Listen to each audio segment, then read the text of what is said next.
Hello, tribe. How you guys doing? This is going to be your review for the Real Housewives of Dallas. What season are we on? Season 5, episode 1. So this is just season premiere. Now, I'm going to go ahead and tell y'all this. Some of y'all might walk away from here mad at me because I got some things to say about this first episode, okay? First of all, y'all going to probably get mad at me because we start off, everybody's in quarantine, and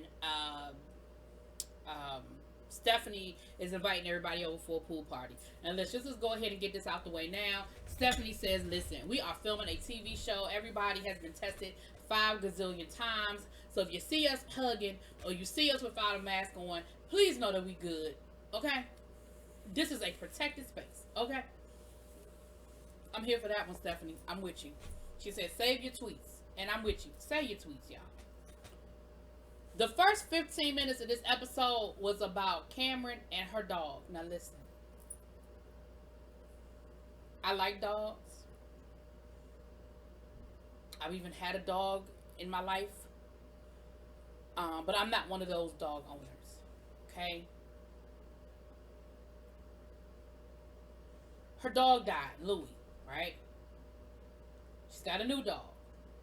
New dog wasn't potty trained, was out of control. They paid this man probably a whole lot of money to train him. And Cameron, they were going over the rules. What he should and shouldn't do. What the dog should and shouldn't be doing. Went over all the rules. Cameron said, well, I have a baby, Bjorn. Is it okay? And the trainer was like, I mean, is that for when the baby stopped walking? I mean, the dog stopped walking. Because he said dogs like to walk. So all of that putting dogs in strollers and putting dogs in carrying cases and turning them into boutique situations. The dogs want to walk. Walk the dog, okay? But we spent a lot of time on her dog situation.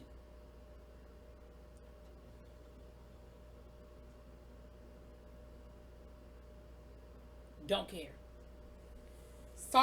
I'm sorry that your dog passed away, but honestly, don't care. Then we have the next scene. We see they're introducing our new housewife, who is Tiffany. She's an MD. She's coming in by way of Deandra.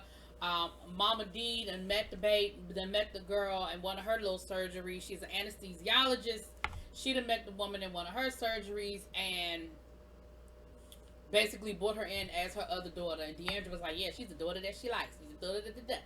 Listen, Deandra's business took a hit. Mama D helped her out. I'm not getting caught up in the Mama D Deandra business situation this year. I mean, if it becomes a storyline, I guess I gotta talk about it. But I ain't about to sit here and keep going back and forth with Mama D and Deandra in this damn story. Because here's the reality of the situation. Deandra, you still there dealing with your mama and this business. That means that you like it. You like it. You like it. Because this is season 3. Moving on. But Tiffany is a doctor. I don't think she ever told us originally where she's from, but she is an immigrant. I mean, we know she's from Asia. But I don't think she ever said what country, and if she did, I missed it. So I'm sure y'all will tell me in the comments. She is in, look like she's living pretty well. She's got a nice house. She got twins, got a husband. She got a Bentley truck, and she got a Porsche, a $200 and something thousand Porsche, okay? So she's living good, okay? She's living nice, living good. And so that's how she's coming into the show, you know. We also have a friend of the show who's coming in through Stephanie. She's a friend of Cameron. She's coming in through Cameron. She's a friend of Cameron's husband. They went to high school together or something like that. And so she's coming in through the show that way. She's also a redhead. Her and Brandy get along well, child. Her and Brandy get along well. We're going to get to that in a minute. So then we have Stephanie going to visit Brandy with the kids. They're doing a whole slip and slide situation. Now, here's what I don't understand. First of all, Brandy, I thought you had a pool. You don't have a pool? But they did this whole slip and slide situation, and they were having fun with the kids, whatever. It's whatever.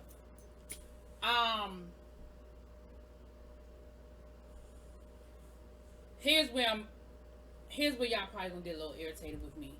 So we're having this whole situation,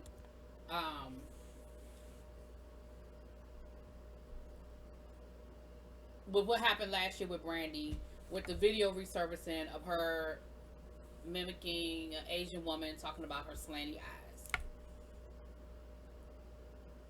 I'm not about to tell nobody when to be offended, how hard to be offended, how deep to be offended when I wasn't the one that was being targeted.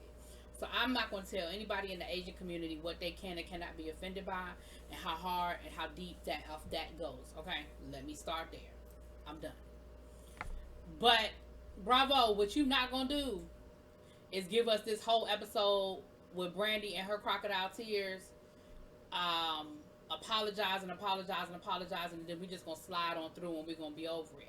We're not doing that.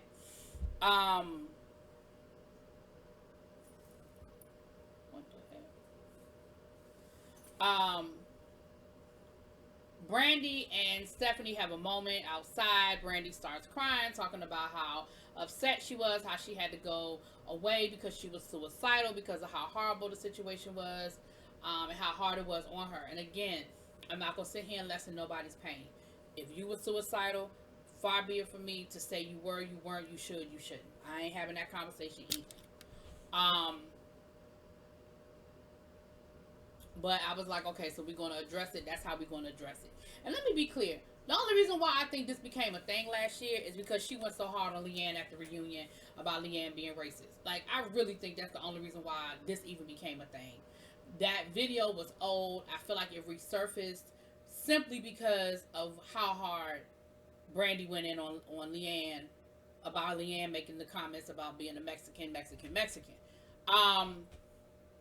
And then, of course, the summer that we had with the whole Black Lives Matter and all of that, it had to be addressed. And, of course, you know, Bravo already being under fire. It had to be addressed.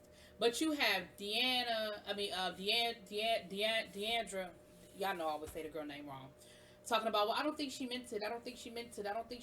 Brandy's not like that. She didn't mean it. My thing is, well, I don't think she's really like that. So that's just like somebody, so my thing is, y'all ain't cut Leanne none of that slack last season. Y'all didn't cut Leanne none of that slack last season when Leanne was out here acting a damn fool, talking about somebody being a Mexican, okay? I'm getting ahead of myself, though. So Cameron is having a yard sale. Because I don't know why. She sold her old house, bought a new house, and then when COVID hit, her buyer backed out. So now they have their old house and they have their new house. Now, I don't know why she's having a yard sale other than to have an event for the purposes of the show to film it. Because, girl, and like Deandra said, can we even have yard sales in this neighborhood? Like, I don't even know if that's a thing. But maybe she had a line down the street. And I'll be honest with you, if I lived in Dallas and I knew about it, I would go through there and stand in line too. Because you already know that whatever she's selling, it's got somebody's label on it. It's got somebody's designer name on it. And it was expensive as hell when she bought it. So, I'm in line too. I ain't even gonna front. But all of the ladies show up except for Brandy. So that they can all meet, you know, meet Tiffany and all that good stuff. And everybody's coming to the pool party, right? So we get to, this review ain't gonna take long, y'all, because it wasn't a whole lot there. So we get to Stephanie's pool party. She's got a whole thing with party planners and everything else going. And again, I ain't even gonna say nothing. I'm sure everybody was tested. But in my mind, I'm like, girl, you just didn't need all of that. Like, in the middle of a pandemic, you just didn't even need to take them chances. Listen, get you some floaties off of Amazon. Blow them bitches up. Get on your Uber Eats and your Postmates. Get them to deliver some food and call it a day. You ain't need to do all of that in the middle of a pandemic. But girl, it's whatever. So everybody shows up and they decided they're going to go around the table and they're going to say, tell us one good thing that happened during this pandemic, one bad thing. So, of course, they go around the table. They get to Brandy. Brandy was like, well, I want to go back a little bit, and I want to go a little bit before the pandemic. And she proceeds to tell her story about what happened, what she said, how sorry she was, how ignorant of a statement it was, how she had to go to therapy because she was suicidal and it just hurt her so bad and she was so upset about it. And of course, all the ladies were like, it's okay, Brandy. It's okay, Brandy. It's okay, Brandy. Now, what's her face, the one that Leanne offended last year when she kept calling her a Mexican, she was like, well, girl, if people can't accept your apology, they just need to move on. And the producers was like, well, what's the difference between what Brandy did and what Leanne did? Now, she did bring up a good point. She brought up a good point. She said, one, I don't think Brandy said it out of malice. Brandy was trying to be funny. It wasn't a funny joke. It was racially insensitive, and I don't think that her intent was malicious or out of anger. Whereas Leanne's was. The other thing was when they tried to bring it to Leanne, Leanne's attitude was not very apologetic originally. Whereas it seems like Brandy is. I mean, Brandy immediately took the post down and so forth and so on, right? So I can get it. I'm with that. I can understand that. So then so then it gets to Tiffany, and Tiffany was like, well, we can have a conversation later. Brandy has to get up from the table because she's upset. Tiffany has to get up from the table because she's upset. And then we have this whole moment where Brandy and Tiffany get to talking. Now, again, we've met Tiffany. Tiffany is a tiger mom. She's an overachiever. She says she's never had anything less than an A. She went to Cornell for undergrad. She graduated from med school at 20. How old she say she was? 24, 25, something like that. 23, I think. I think she was 23. And she's an overachiever. And so she goes to tell Brandy her story about coming over as an immigrant and the kids making fun of her and doing the whole slanty eye thing and why that is just a thing with her. And that's where the episode ends. Look. Bravo. Don't play in my face with this shit. I feel like that's what y'all did on this episode. I feel like y'all played in my face. Okay? Again, I know how I would feel if she had made comments in regards to black people and stereotypes. I know how I would feel, but I can't tell nobody else how to feel and how to carry it and how to respond. But I'm going to see what Dr. Tiffany got to say on this next episode. But anyway, y'all let me know what y'all think. I'll talk to y'all later.